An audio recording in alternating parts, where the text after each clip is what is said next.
Bible says anyways. And some people have been kind of moved by the Spirit saying to just start getting prepared. And that's what I think we should be doing. Now, this is not to spread fear or paranoia, because the number one thing that we do believe is that we don't fear anything. But some of the things that we're doing right now is we're trying to plant a garden here in the community. And also just creating an environment where people can come and be safe as well. And so talking with Alejandro and Denise a few weeks ago at the Super Bowl party specifically, they asked if I could find some type of people to come bring some training, be able to answer questions, comments, concerns about rights and different things with ICE. But then also, we have an opportunity to ask this gentleman and also Ms. Lisa some other questions that we might be having that we can relay to the rest of our church.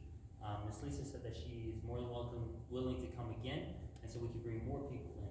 But this is just kind of an awareness in case something does happen. And I know you've been following the news, the war, different things like that. And God forbid anything does happen over here.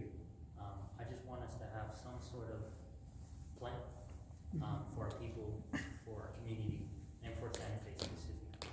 And so I'm not going to take as much time. I want Ms. Lisa, please do your thing, and Mr. Alex, go ahead. Okay, so normally we have a simulation, but because of time, we really want to respect time, and we'll do that thing, and then at the end, so we have a little surprise for you. But you all know me. Mr. Uballez, you may or may not know, but this man used to be a U.S. prosecutor, and his specialty was crimes against children. Okay, and so that's very significant because New Mexico is a human trafficking central. I-40, I-25, we're so close to the border. So his experience also as a New Mexico, he was our U.S. attorney for New Mexico representing us. He's the last one to be confirmed by Congress. So we have an interim, whatever they call him, but Alex Uballez was confirmed by Congress. Okay, so he knows what he's talking about, and you guys know me, and I listen to him. And so I've learned a lot I had no idea. So, sir, we have a prophecy in the Bible. The end time is, going to be awful, and as I kind of shared, we also have this belief that our part is we're to help our community, right? Feed the poor, visit the widows, the prison. So that's kind of, so the people we're talking to, so whatever you need to say or share, that might help us, because I think mostly the concern is how do we live with ICE? So maybe, do you want to take questions first?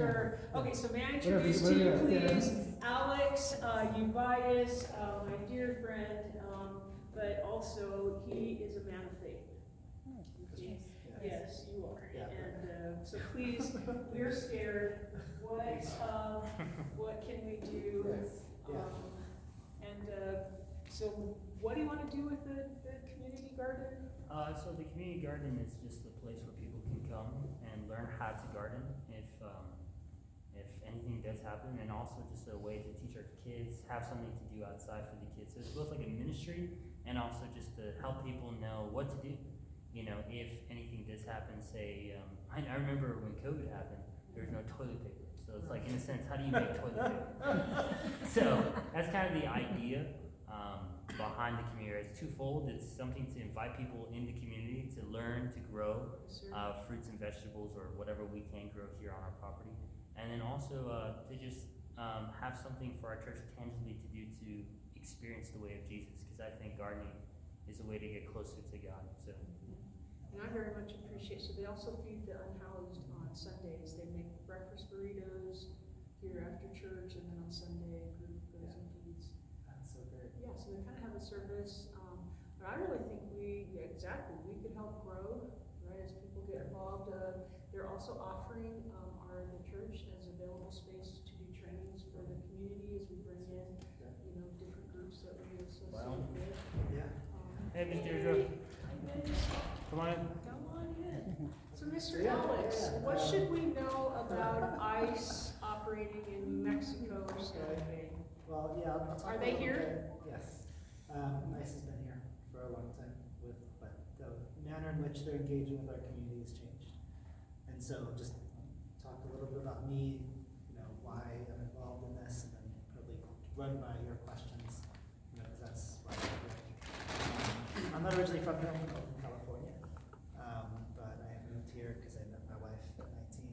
She's native New Mexican, and her family has been here for generations, and of course I was always destined to live here forever.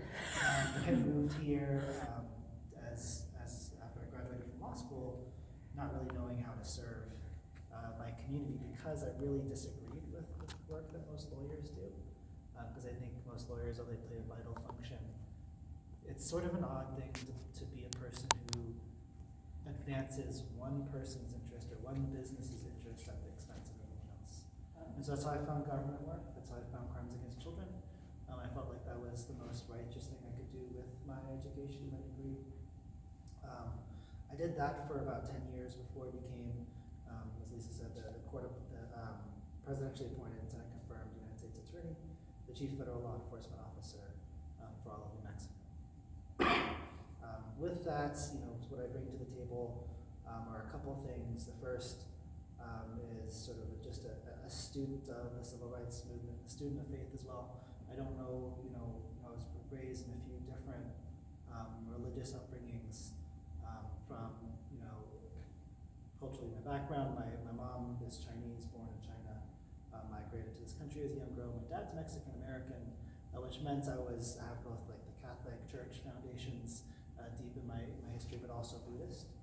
And so I don't attend either churches, except sometimes sort of Catholic Church more for cultural reasons and less religious ones. A piece of my practice as an attorney was to investigate the Catholic Church for their own sins. And so with that, I have not reached forgiveness for them. But I do consider myself a really deeply religious person, just not one who belongs to any particular faith. And it ties straight into my study and respect and reverence for Dr. Martin Luther King and Jr. and all of his everything that happened in the social justice movements and civil rights movements, which were all grounded very heavily in that religious belief. The second piece is, of course, the Chief Federal Law Enforcement Officer in New Mexico. I know a lot about what the feds do and how they do it, and so there's a lot of just like straight operational stuff that I know and can impart and answer any questions about how they operate. And the third area and reason I'm sort of involved is, I'm a crisis leader, because when you lead federal law enforcement, the phone's ringing all the time, and it's only the hardest questions that people are calling you with. And so I led, an office of 200 people and all federal agents, that's ATF, DEA, FBI, throughout the state for 3 years here through a number of different crises and catastrophes, and hope to bring some of that leadership to where we can, or where it's needed here in the community. So that's me in a nutshell. Who are y'all? We're called Advebt. We're part of the Seventh-day Adventist Church, specifically a part of the Texas Conference, which the conference oversees all of New Mexico and West Texas. There's over 100 Seventh-day Adventist churches in New Mexico, plus West Texas. We're part of a denomination that's over 22 million people worldwide. Like I was saying, I think we're 7 in the world, I think. We're Protestant, so we believe in the scriptures and only the scriptures. What sets us kind of apart as Adventists is our belief in biblical prophecy. So our hermeneutics, pretty much in a sense, sets us apart a little bit from other churches. A very example is we don't worship on Sunday. We worship on Sabbath because we don't believe the Sabbath was ever changed, according to what we think the Bible says. And there's other things that sets us apart, but like I said, prophecy is probably one of them. And so we've always believed that America is the beast in Revelation 13, which unifies with the state, and the unification of church and state is something that we have always actively protested against. Our pioneers were well known for that, especially with the blue laws, Sunday blue laws and stuff like that. Many were arrested protesting those different things. I keep right, honestly. We are, so our hermeneutics leads us to understand that the book of Revelation prophesied that America and the church, specifically the one world church, which we would think maybe be Catholicism in a sense, and as you're saying, for the sins of the past a little bit, would unify again to seek to rule people's hearts, not only in the areas of the government, but also morality as well, which did happen and that's the Dark Ages, medieval ages, which you did study on, right? And so we are always just aware and vigilant, always trying to our very best to prepare our people if that case ever happens in our generation, and also to do our very best to keep the church and the state apart. And the different things that have been happening in the government lately have made many of our pastors and leaders worried, as we are starting to see a lot more church lingo in the way our politicians are speaking, which makes us a little bit worried. So with all that said and done, It's powerful language. it is very powerful language, and I think it's prophetic, and that's what would make us crazy or right. One of them. It's like there's no in between with us. Either we're lunatics, We're or- crazy. or I mean, everyone I think Crazy. exists along that spectrum. Like, the end of times has come for many people. yeah, You know, even in recent history, the end of times came for Gaza. yeah, And looking at what happened in Iran, right? Like, Yeah. the end of times came 50 years ago, and now it's coming again, yeah, right? As regimes are changing. So Exactly. I think these things, and America's a beast. I don't know if it's that beast, yeah, but it certainly is a beast. yeah. So I think there's a lot of prescient, analogs. So we here at Advent Life, we're a community that seeks to be with Jesus, become like Jesus, and do what Jesus does. And because of that, we believe that every person matters, Welcome. regardless of where they come from, who they are, what nationality. And also, we want to do everything we can to just be true to our discipleship of Jesus. That's Advent Life. I love that. I love that. Is it possible, could we just ask everybody's name? Is that okay, Pastor? Sure. Yeah, do you want to start on this side? And Yeah, so my he name knows, is- because I know who you are, but of course I know him. Say it one more time. Alejandra. Alejandra. Alejandra sings Good very name, well. yes. And I'm Yvette. Yvette, yes, sweet, very sweetheart. Right. Frank the drummer.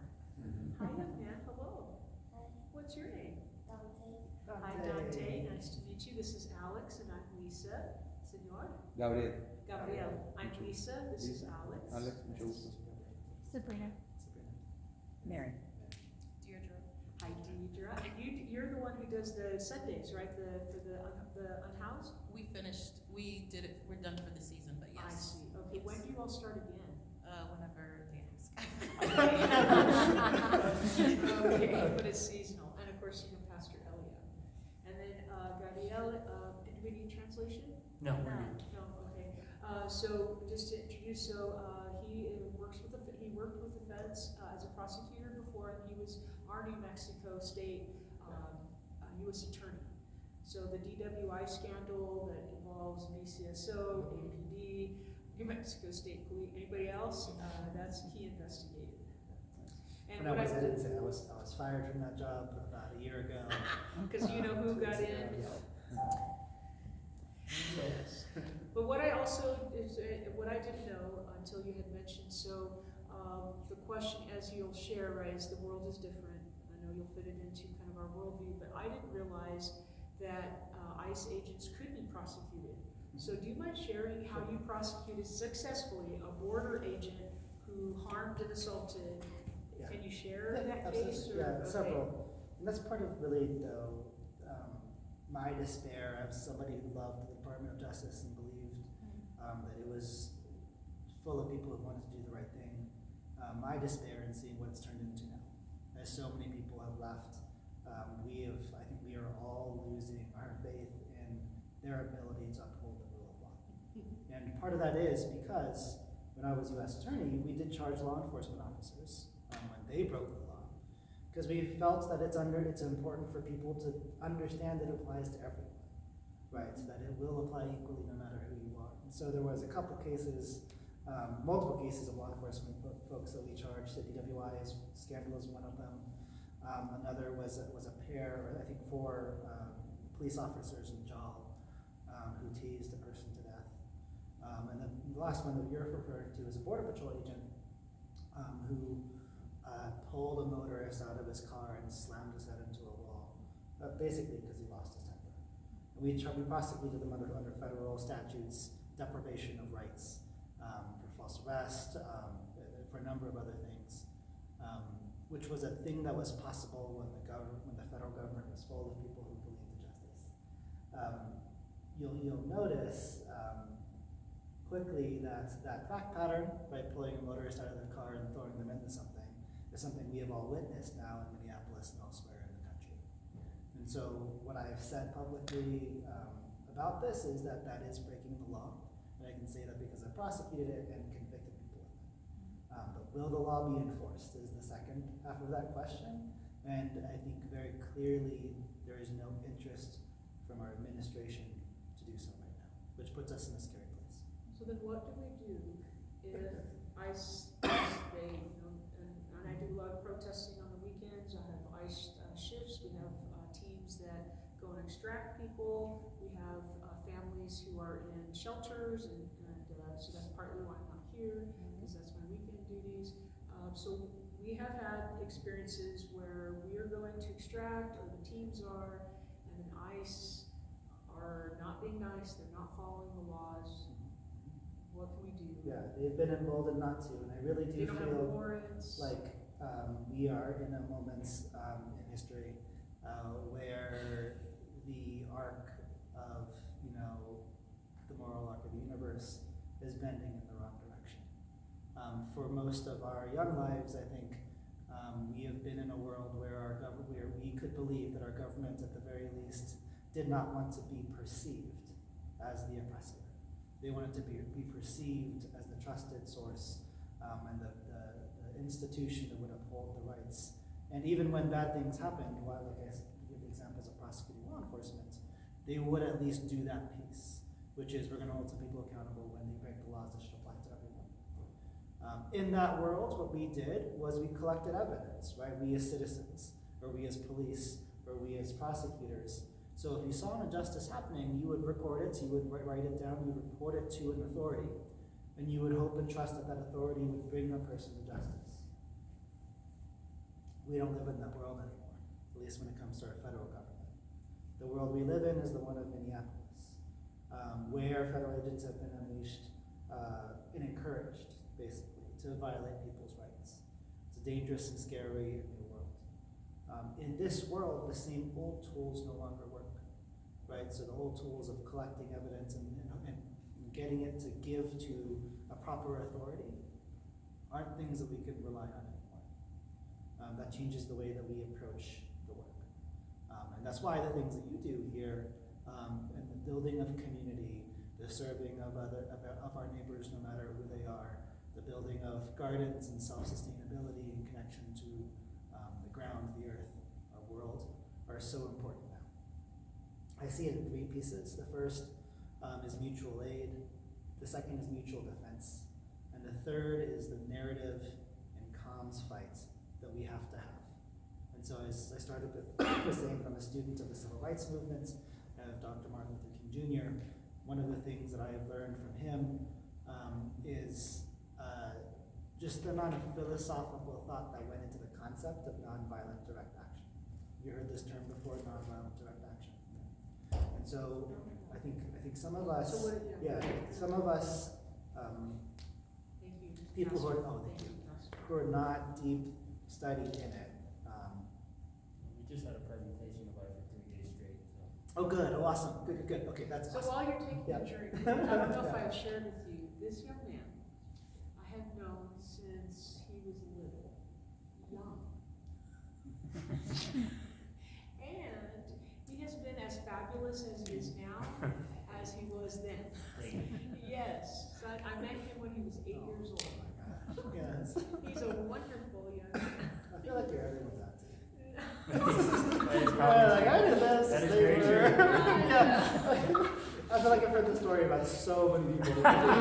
Sounds not special. Good to know. So no, Well, she's not always as complimentary. Oh, okay. I'll take that one. No, he's a good man, he's a good guy, but we used to play music together, which I'm excited for you to hear us, later, we have a little So experiment. good. Yeah, so nonviolent direct action, then, as some of you have learned over your 3-day course, is not the really, I think, the touchy-feely version a lot of us were given in school, right? It's not passive. It's not peaceful, right? Nonviolent direct action is actually very aggressive. The idea, of course, being that you put your body, right, in the gears of the machine to make it move less efficiently, to slow it down, to protect other people. And that is a very brave and aggressive move, right? Nonviolent and Martin Luther King, Gandhi, the folks who, who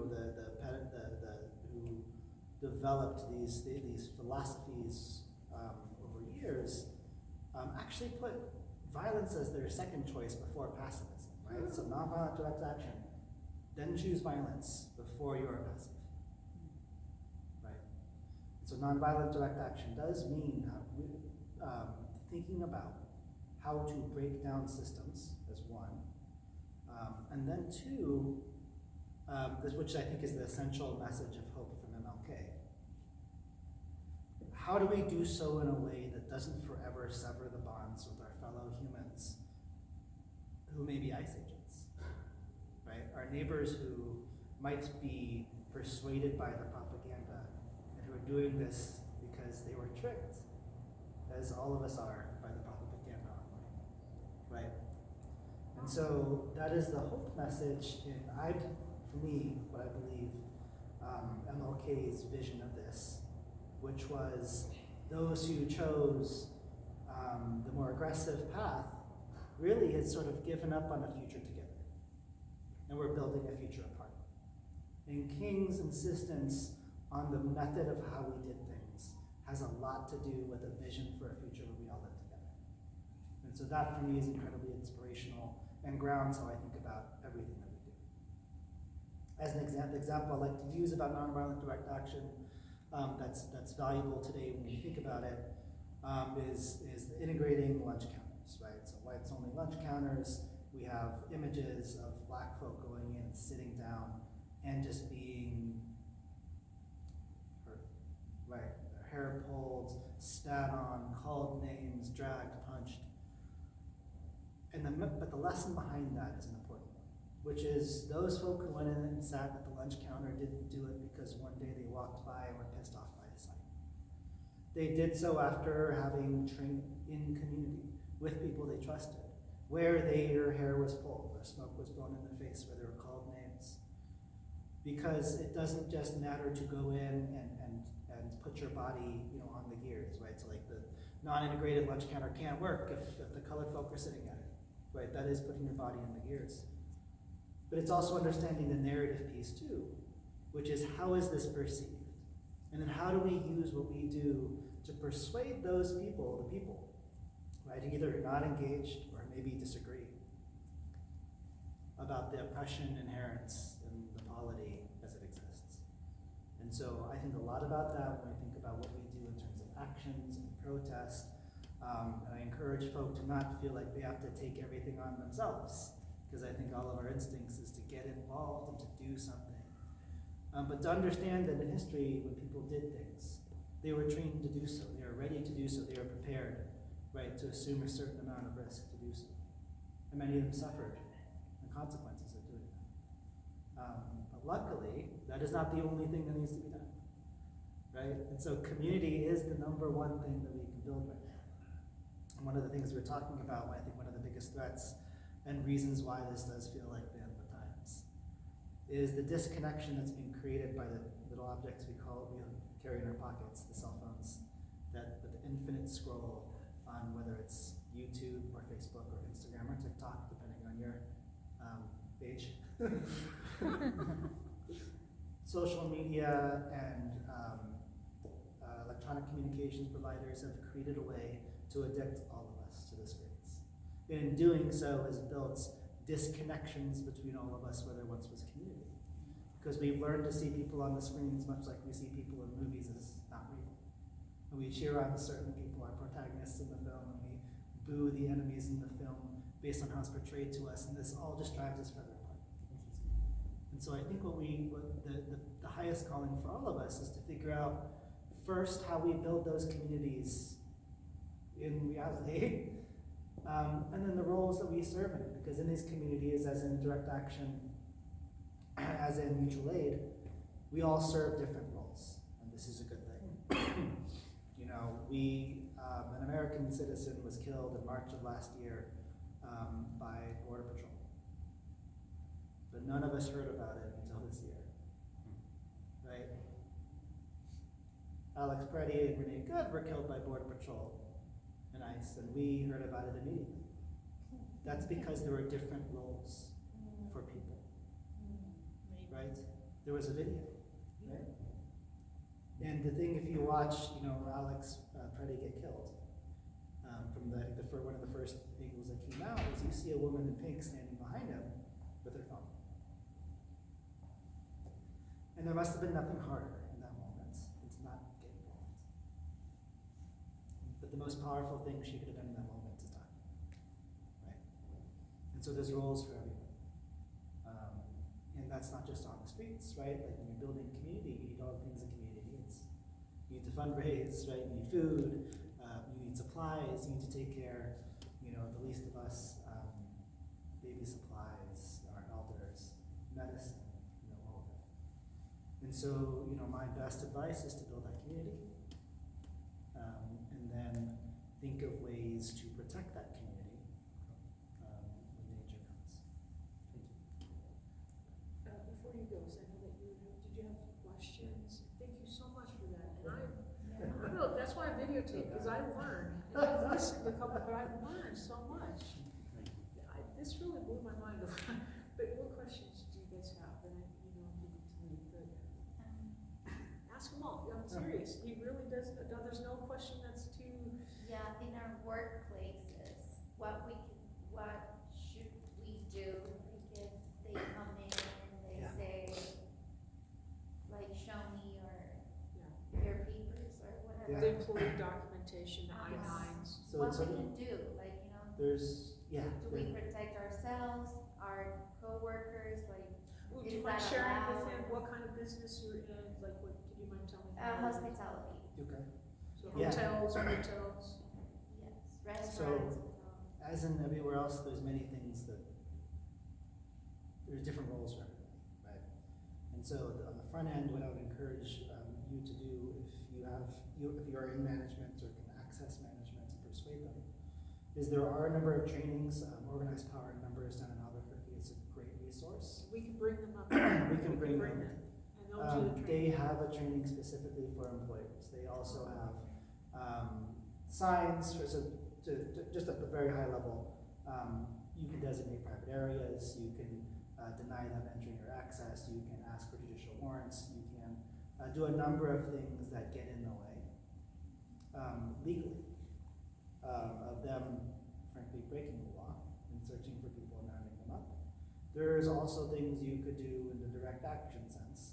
And as always, that depends on your level of risk and your willingness to put yourself in that way or not. Right? And that's not for everybody. It doesn't have to be for everyone. Right? But the short answer is there are trainings that Organized Power Numbers been putting out. They're union organizers. They work nationally, but they have some folk in Albuquerque who will do a really great training and have a ton of resources for an employer and workplace. So Albuquerque PSL, if I could Yeah. tag on to that. So Albuquerque PSL, in cooperation with Open, they went down Central and talked to every business and they had that sign. So we can get you those signs. The sign says this is private property, ICE is not welcome here. So private properties now, it does the management, Yeah. So this is where I think PSL, we could bring them up to, if you wanna start at the hotel that you guys are working at, and if it's a national change, that's, we can bring in that kind of a pressure. Are you guys You know. unionized? Huh? Are you unionized? Do you guys have a pay dues Do or you have a anything? union? Probably not. Probably not. It's Right. not a lot So, of yeah, union so, shops out here. we could talk to your management, if we could ahead of time get that agreement that there's a private designated room, then ICE can't go, but your management Or has to even say private no. areas, the management has to engage with it. And maybe organizing a union is the first step. Open will help you there too. This is what they do across the nation. They're great people. They run my campaign. We go back. So I think there are a lot of resources there. But the basic law of it, right, is like public areas are open to the public, including ICE. But private areas don't have to be. And so an employer can say nobody can come in here without a judicial warrant, including ICE. And that's totally legal. Thereby creating areas within a workplace where folks who are undocumented can be without ICE coming into. So what we also do, when we're extracting a family, sometimes we have to temporarily get them in a hotel, like 2 o'clock in the morning, and before we can fully get them to a safe house by 6, whatever. So we're temporarily at a hotel. So when we first started this about a year and a half ago, we took them to one hotel, or the group did. The manager was not on board. So we didn't realize we kind of brought a family in risk to a hotel that also was at risk. And so we then ended up putting the employees at risk because the person called the police because we were all suspicious. Anyway, so we ended up having to, we created a distraction as we got the employees out and also our person that we brought there. ICE doesn't stick around very long. Like, they're not going to stay there 2-3 hours just waiting. They like that easy pick. Well, they're being driven by numbers. The only order they're being given from DC is deliver us ICE immigration arrests. They get 5,000 a pop. They don't- Whether you're a citizen or not, they keep you 2 hours, 1 hour, overnight, they get their 5,000. So, question for some of my members. If they are arrested, what should they say, what should they not say? Say anything. Don't tell them anything. They're gonna try to, it's complex. There's criminal and civil, right? Immigration is civil. But for them to most often they're exercising some sort of criminal arrest power. In either circumstance, they're gonna be fishing to prove their case from your own words. The best way they can prove that, for example, you entered the United States without inspection, which is a federal misdemeanor crime, is by asking you, did you enter the United States without inspection? And most people say yeah, because they think that being honest is the right thing to do. But the right thing to do is to ask for an attorney. The right thing to do, I think, in protecting basic privacy rights is being aware, and this is another thing that we can go into depth because there's a lot of content here. But be aware of the sensitivities of what's on your phone and what they can do to get into it. And the evidence, and then I'll say also the evidence they can collect off of it, right? And so biometrics, right, is just one area to just flag. Explain biometrics, just in case. So how many of your phones open when you hold it up to your face? That's biometrics. And if you can hold it up to your face, so can they. Or your So- phone, or, Yep. and you don't even have to be alive. Right. Yep. And so that means that if you're at risk, or if you're going into an action where you might be arrested or ICE might be there, turning off biometrics is a good one to protect your And rights. your GPS, and your location, and don't forget your Apple phone, and. Yeah, we could talk a lot about that. But the simplest thing is to ask for an attorney. Right away. There is no benefit to giving any information to a law enforcement officer who's put cuffs on you because they've already made their decision. What we're finding in Albuquerque is they're running the plates in the parking lots. They'll maybe have a warrant for one person, they'll follow that person to a Walmart or a public parking lot, and then they're scanning the license plates, kind of fishing. So they're there for one person, but they'll take whoever they can get in those 10 or 15 minutes. So if they scan the plate and the plate has Christofferson, they're not gonna park next to my car, but if it says Sandoval or Garcia, then they park and then they wait. And then they look to see how many brown people or whatever, but they'll come up, because they run your place, they've got the DMV information, so they'll say, Alex, do you have your paperwork on you? Because people who are on work permits, they always have to have their paperwork with them. So what if you just came for milk, or, right, you forgot, you don't have it on you. So then they'll also do this kind of, at least in Albuquerque, right? Do you have your paperwork on you? Who are you, you know what, we know you just applied for, how about, we'll follow you to your house, we'll check your paperwork, no big deal, your paperwork's all good, you're fine. And then they act nice. And then they'll like let you drop your car off at your sister's house and then detain you. And then they keep them in the ICE office for, a day or 3 days, then they'll release them with a monitor, which keeps them every 20, if they ping you, you have to be over there in 20 minutes. So now they're harassing people at work. Because if you are here illegally, you have to have a job and you have to have a home. But if every 4 days, 5 days, they're pinging you to leave work to go, right? So this is kind of how they keep these people on the hook. And then they'll also say, you know what, if, because you want your permit submitted, renewed, you give us 3 people, we'll help you with your paperwork. So now we have in Albuquerque, we've got people who they can't trust even like their own community or their family, which is very much like Nazi Germany and, telling on each other, right? Because we need that. So that's where I think we're talking about this trust, that building community. That's where you all really can really play. You talked about it, right? We could have trainings here. You can have for the public. It doesn't always have to be, it could be know your rights, And bring an ACLU. there raises a good point. I was just talking about when you have cuffs on, but when someone approaches you, there's 2 different scenarios, right? One's in a car, one is on foot. In a car, you ask them whether you're free to go. They can't say no. If they have reasonable suspicion to pull you over, that's a really low bar. And then they can ask you for your driver's license, your proof of insurance, and your proof of registration. You don't have to tell them anything beyond that. If you are on foot, you don't have to. You can just say, am I free to go? Right? And make them detain or arrest. It doesn't help you to be engaging in the conversations that you will engage with people about. So as quickly as you can, am I free to go? Yeah. Am I free to go? Any other questions? Because it's a legal question for them, right? Whether they are detaining you there or you're there of your own free will. And so the trigger is that first legal step. For them to hold you there, they have to have reasonable suspicion. And then if they break the law, just hopefully someone's recorded. Yeah.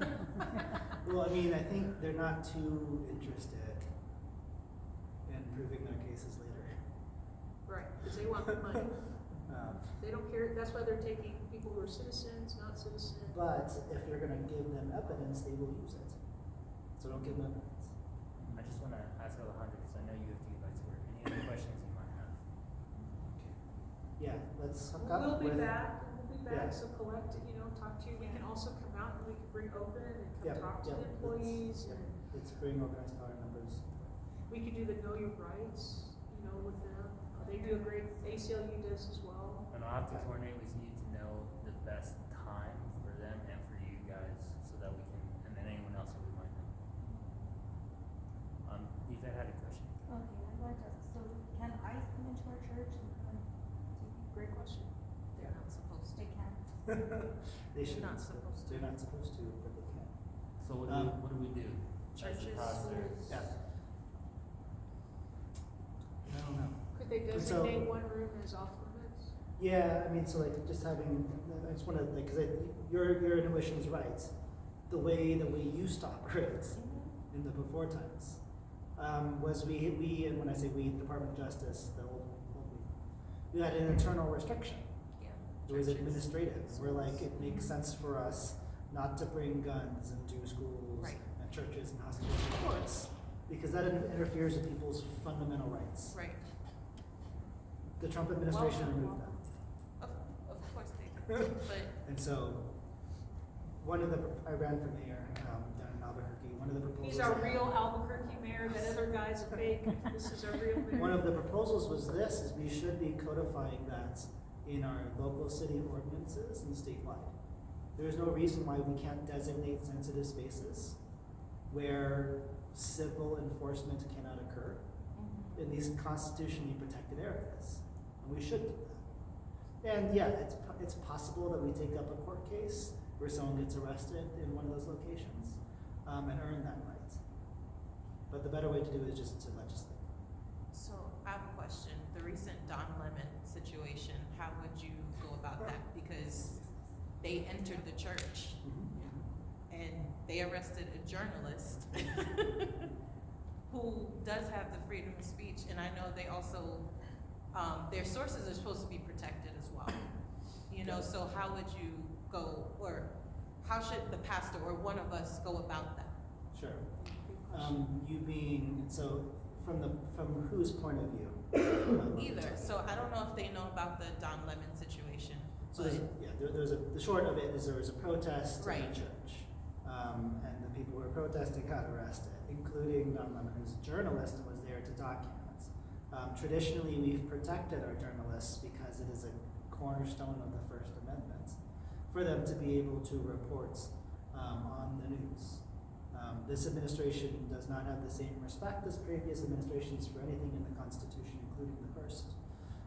Meaning that they have targeted journalists, and he's not the only one. Right. There's been multiple search warrants and multiple journalists' residences collecting not just their personal electronics, but their work. This is scary for lots of reasons.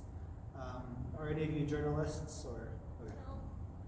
I mean, for journalists, this means they should expect to be putting in a higher level of encryption on their devices to protect their sources.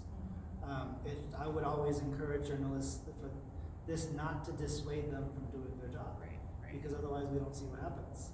But it also increases all of our collective responsibility to sort of be guerrilla journalists ourselves and make sure that we're recording so people know what happened. My feeling is they're going to win that case in court, but it's not going to matter. Right. Because at the end of the day, they've not only cooled the First Amendment by discouraging journalism, Right. by saying you can't get arrested, but they've already collected all the intelligence that they want off of those devices. And that's often what the main point of an arrest like that is, which is my feeling, right? I've arrested a journalist, but my feeling from how they've pursued a number of investigations is they're less about making an actual charge stick against the person and more about sending a message Yeah. and collecting the intelligence. Yeah. Which was the whole point of Minneapolis, right? Right. That aggressive and that, was to scare the rest of us, don't protest against us, etc. So back to Deirdre's question, what would you do? Yeah, I mean, I think that the sensitive location, the private locations within, where a congregation or staff can be, but the public is not invited, is important. I think a piece of it is sort of early warning, so trainings so that people understand how to identify ICE agents.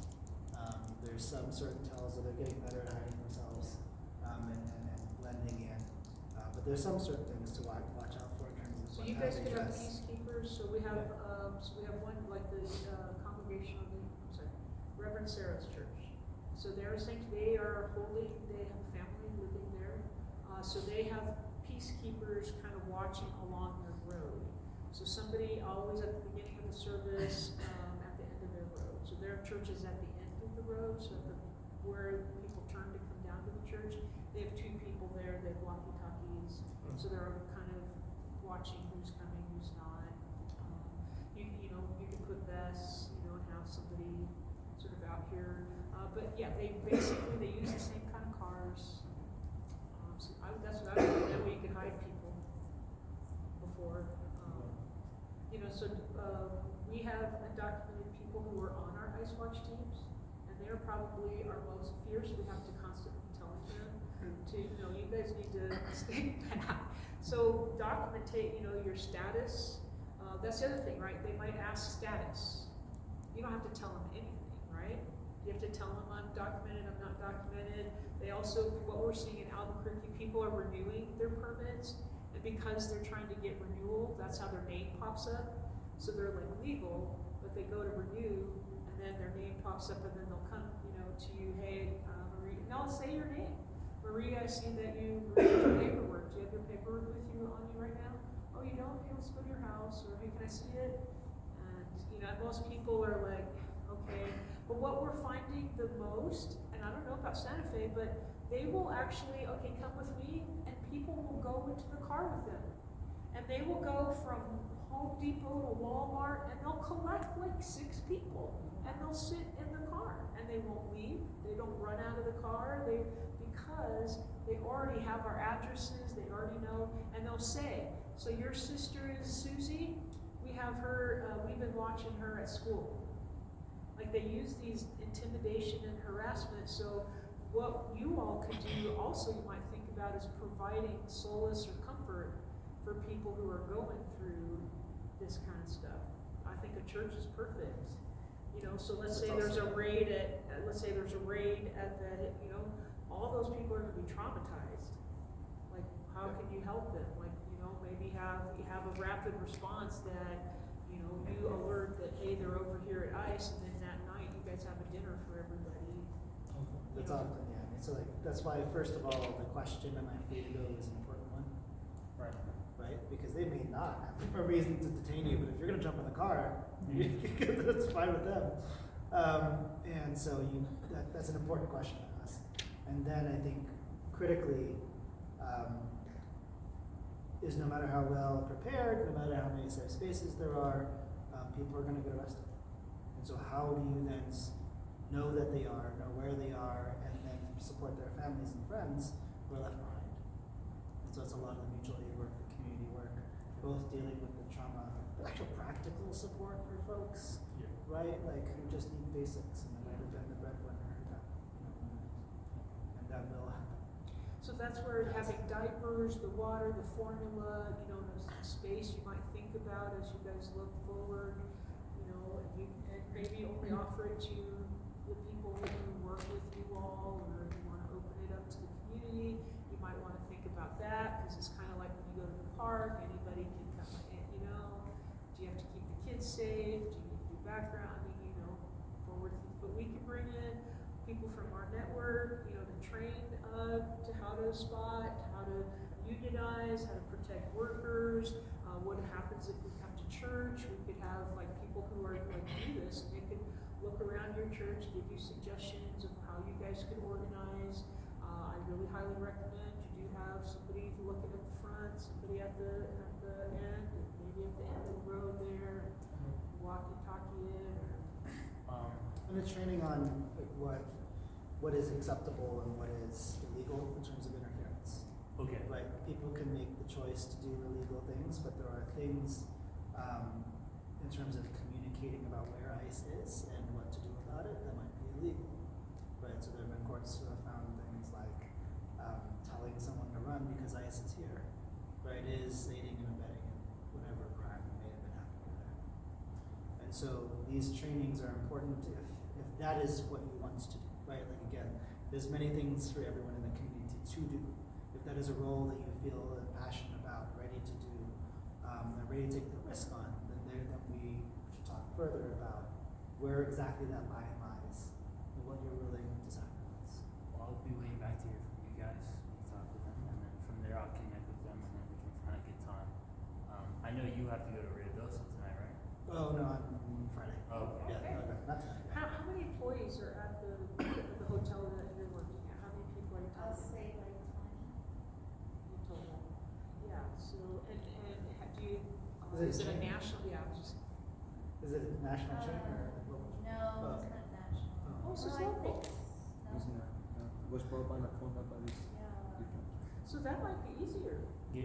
Gabriel, do you have any questions? No, I just, everything that you were saying is what I was gonna ask about the church and also from work, because in the industry that I've been working, there's people who are not, with legal status, and we was wondering what should we do to protect them. You answered that question very well. So what do you do, sir? So we had like at Home Depot, there'll be contractors out like in the parking lot waiting to day laborers, and then ICE is coming in, and of course picking up. So what if we're at a work site and ICE comes in?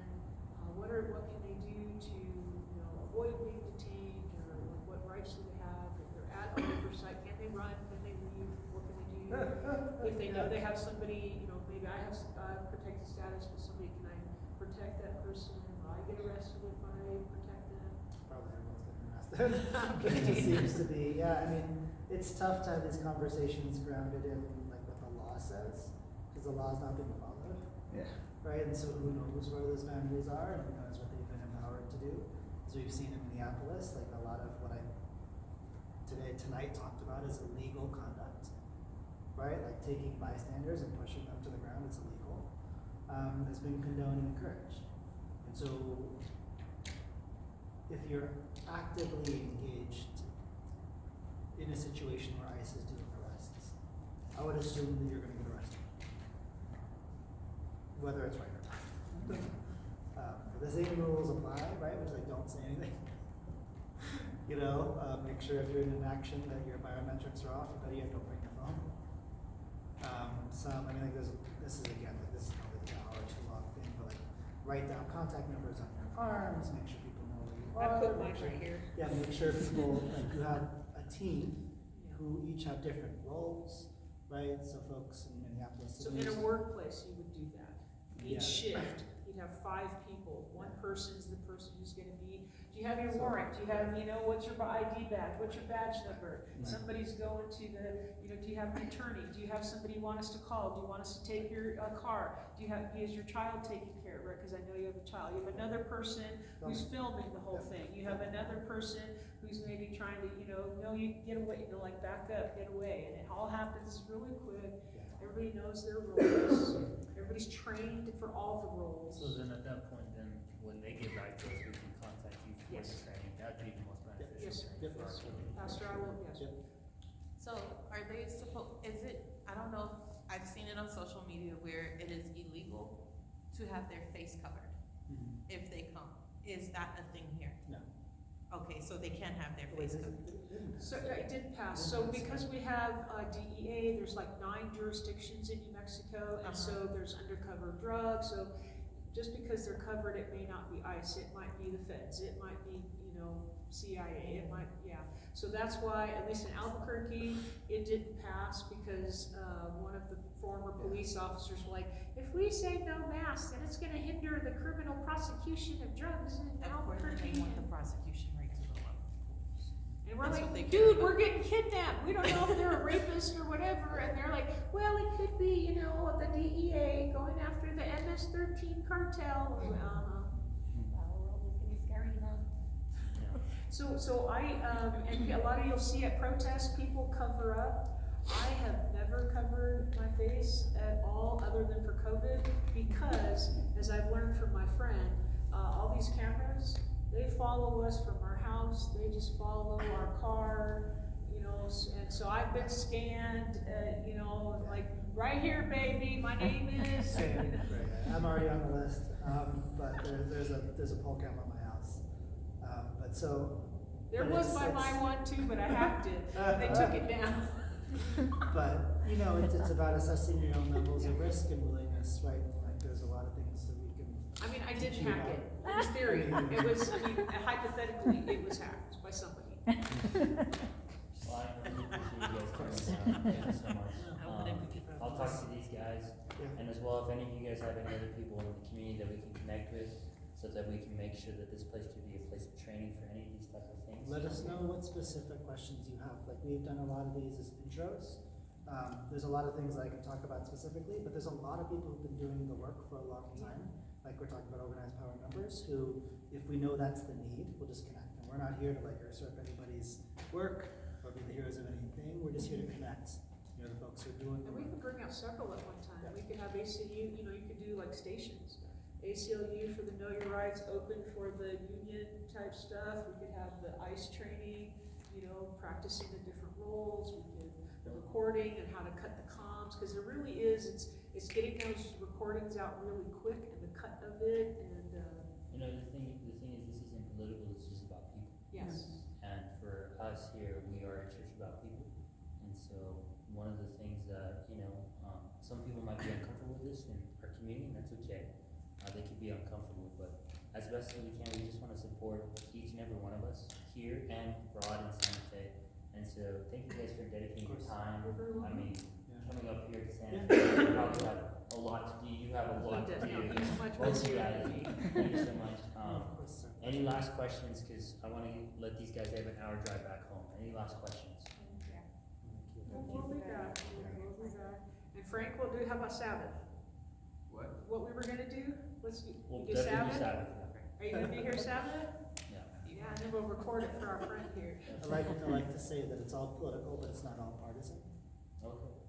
I don't believe that this is. That's why, for me, why I think my It's all voice is. political, but not partisan. Yeah, Right. my voice is important. This is because I speak from the federal law enforcement side about the breakdown of federal law enforcement, right? And that is my professional opinion as a law enforcement expert, Yeah. right? Not a political belief, not a partisan. Yeah.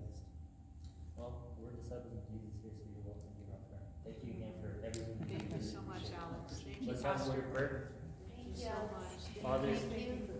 Father in heaven, we thank you so much for just bringing these two wonderful people to our community. And Lord, giving us an opportunity to use this space to help others. And Father, the things moving in our country, things happening abroad, Father, we just pray for everyone. Father, we pray for our leaders who are running the government at this time. Father, may your Holy Spirit fall upon them and convict them and move them in a way they've never been moved before. May they see your face. And be with Alex here and Lisa as they're doing great work here at the local level in New Mexico and across different communities. Protect them and their families. And Lord, I pray that they come to interact with you in a way, again, where they see your face, where they speak your words. And Lord, that they may know that they are your hands and feet upon this earth. Be with Advent Life as well and all the people that we represent. Protect us, but also, Lord, keep us occupied with our Father's business. We pray this in the name of Jesus. Amen. Thank you guys for coming. We appreciate Thank it. you guys so very much. Thank you, yes. Frank, can we practice that song? Since we're together? Frank has to go. Aw, dude, okay, so